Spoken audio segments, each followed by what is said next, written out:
Salut, ça va? Oui, ça va et toi? Ça va bien, ça fait plaisir de vous voir. Et là-dessus, c'est justement ça que je vais commencer à vous demander. Donc,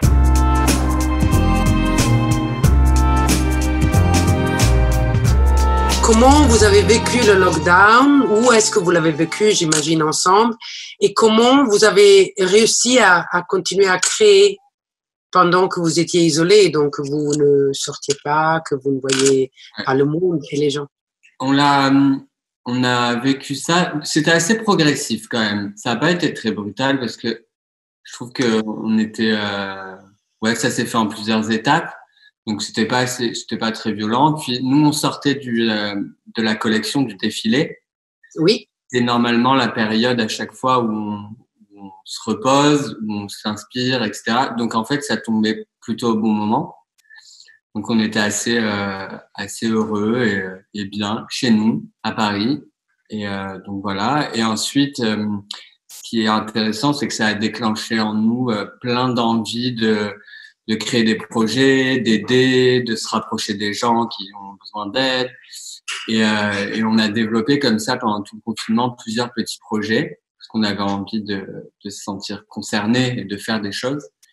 Notamment, on a tout de suite, quelques jours après le confinement, mis en ligne sur notre site internet un patronage de masques à fabriquer chez soi, donc avec un tutoriel vidéo. Et l'idée, c'était voilà d'encourager les gens en France, mais partout dans le monde, à se fabriquer leurs propres masques parce qu'on était en pénurie de masques. Tous les pays au monde n'avaient pas assez de stock de masques. Et donc voilà, donc on a encouragé les gens à le faire. Ça, c'était un projet super intéressant. Make Your Own Mask. Ça s'appelait Make Your Own Mask. Et voilà. Et ensuite, il y a eu d'autres projets beaucoup plus ludiques pour amuser la communauté, les faire patienter. Voilà.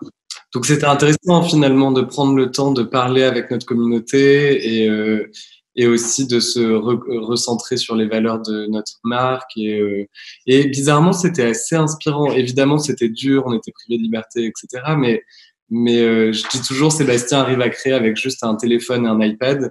Il a son téléphone sur lequel il fait toutes ses recherches et tous ces trucs. Avec son iPad, il peut dessiner, il peut créer et tout. Donc finalement, je sais pas, c'est dur, mais c'est challenging et c'est assez excitant, je trouve. C'est un monde un peu bizarre dans lequel on vit, mais dans lequel il y a plein de choses à faire, plein de choses à améliorer. Nous, on l'a pas vu comme, ouais, il y a plein de designers qui se sont sentis vraiment frustrés et tout. Alors, c'est vrai que parfois, il y a un temps pour s'inspirer à travers une expo, à travers un voyage ou quoi. Mais là, je pense que c'est intéressant de s'inspirer de ça aussi. Mais quand tu dis parler avec notre communauté, c'est-à-dire vous parliez à travers les social media, à travers les emails, comment? En fait, c'est de manière très instinctive et naturelle et aussi parce qu'on avait du temps. D'habitude, on n'a jamais le temps, on court à droite à gauche. Et là, tout naturellement, on écrivait à des gens qui nous répondaient, qui nous envoyaient des commentaires, des questions. Là, on apprenait d'où ils venaient, quel âge ils avaient, et c'était super intéressant. Et en fait, ça, on peut jamais vraiment le faire. Ça prend du temps. Et du coup, on a passé tout le confinement sur notre téléphone à discuter avec eux, à les connaître. Et ça, c'était super intéressant. Ouais, et c'était hyper satisfaisant et encourageant de voir à quel point les gens commencent à connaître la marque et s'intéressent aux valeurs de la marque. Par exemple, on a fait un autre jeu qui s'appelait Draw Me a Swipe Bag. C'est notre sac iconique.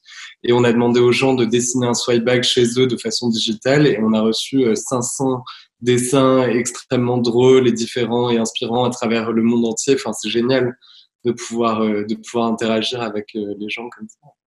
Et puis, vous avez le droit de les créer, ces sacs avec ces dessins originaux de vos... On n'est pas allé jusqu'à ce point. Mais c'est des dessins. Mais c'était quand même un concours où le gagnant avait un swipe bag, recevait un swipe bag.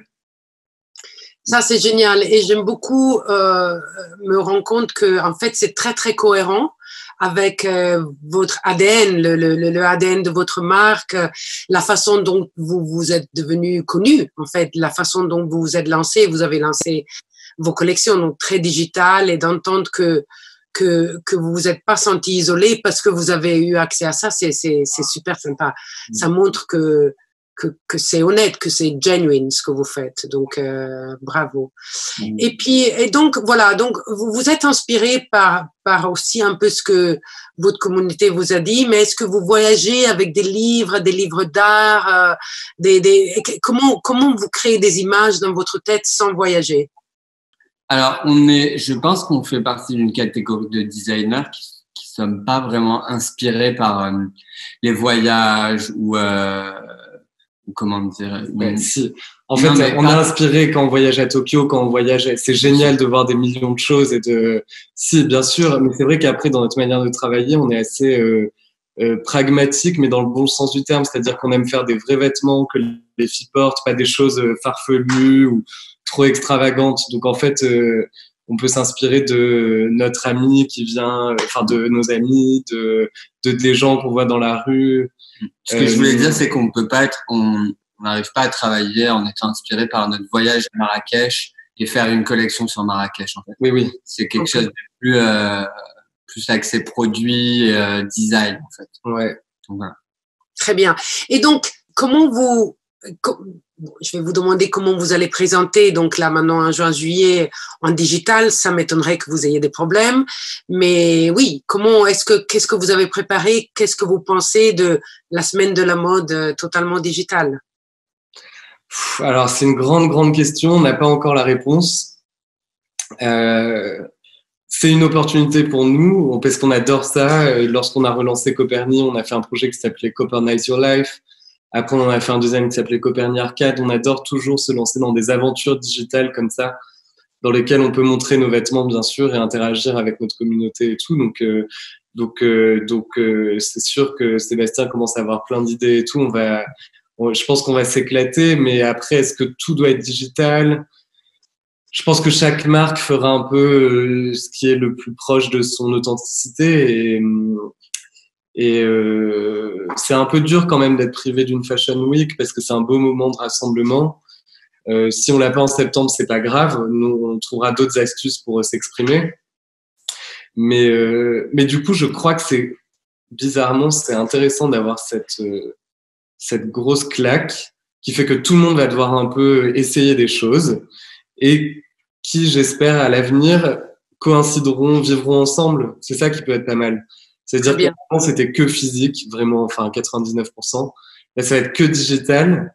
Est-ce que ce sera bien? Je sais pas, on va voir. Mais voilà. Mais peut-être qu'à terme, c'est bien d'avoir les deux. Nous, on croit beaucoup alors, bien sûr, on croit énormément. Notre marque s'appelle Coperni, donc c'est inspiré de Copernic.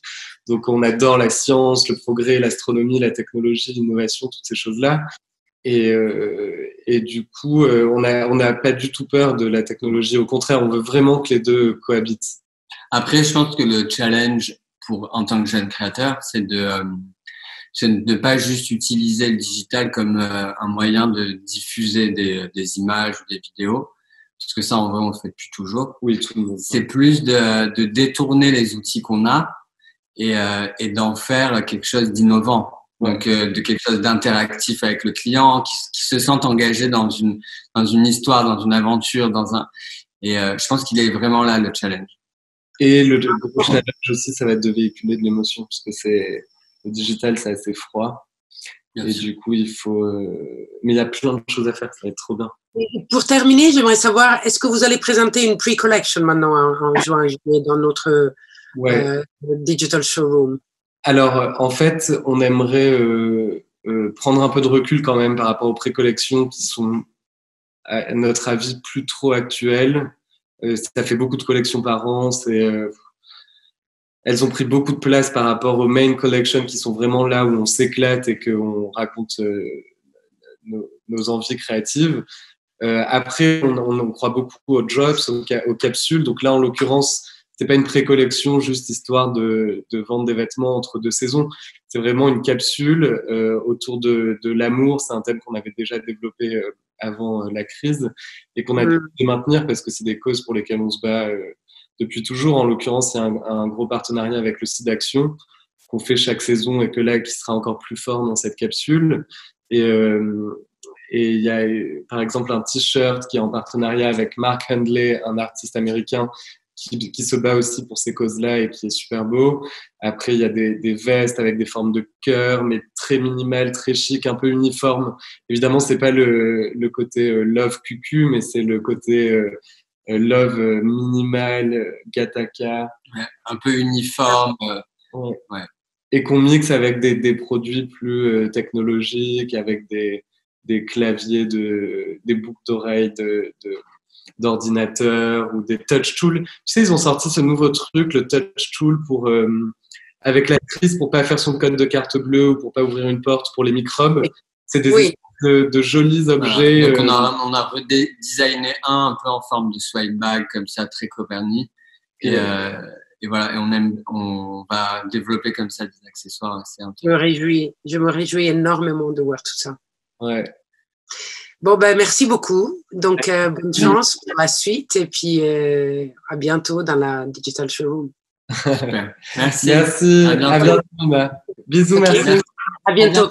Ciao, bon après-midi. Merci beaucoup. Bye bye. We are Arnaud and Sebastian from Copernic, and this was our designer interview.